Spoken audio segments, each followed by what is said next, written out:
Now to the other scandal that has plagued Toronto. Global News has learned there may be several copies of a tape that allegedly shows Toronto Mayor Rob Ford smoking what appears to be crack cocaine.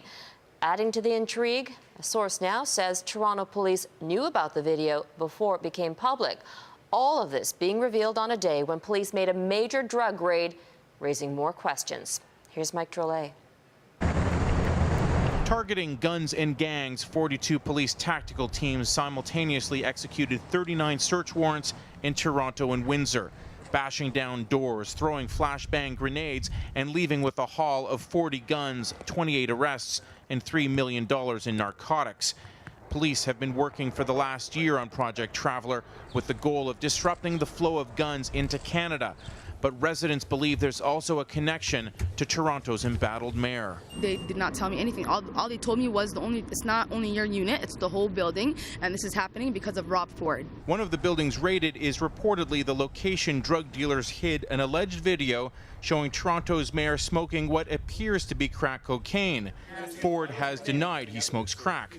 Another of the raid locations is a house linked to an infamous picture with Ford posing next to suspected drug dealers. At City Hall today, the normally calm Ford lost his cool when asked about his involvement. I've answered so many questions. I don't know if you guys can't get it through your thick skulls. Seriously? I've already answered all these questions. What do you do with this? Chief Bill Blair was asked repeatedly and almost exclusively about connections between Project Traveller and Ford, but he declined comment, saying it could jeopardize prosecutions. Again, I'm not at liberty to disclose any evidence. I appreciate your frustration, but all of the evidence gathered in this case is appropriately publicly disclosed at trial. The gang targeted the Dixon Bloods is a mid-level gang that's been active for a decade. Experts say it's certainly not as important as the Galloway Boys or Driftwood Crips, gangs that have made headlines in the past year.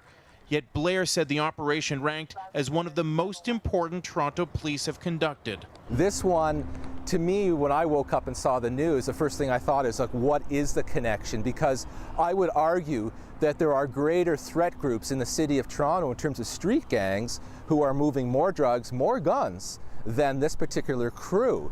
So why this crew and why now? It's an interesting question, I think, that deserves to be asked and answered. The alleged video remains one of the hottest stories in Toronto. Rob Ford has said on numerous occasions he does not believe the video exists, although sources tell Global News not only is it out there, there are multiple copies. And a high-level police source says that weeks before the existence of the video was first reported, they were investigating it. Robin? Global's Mike Drolet in Toronto. Thanks, Mike.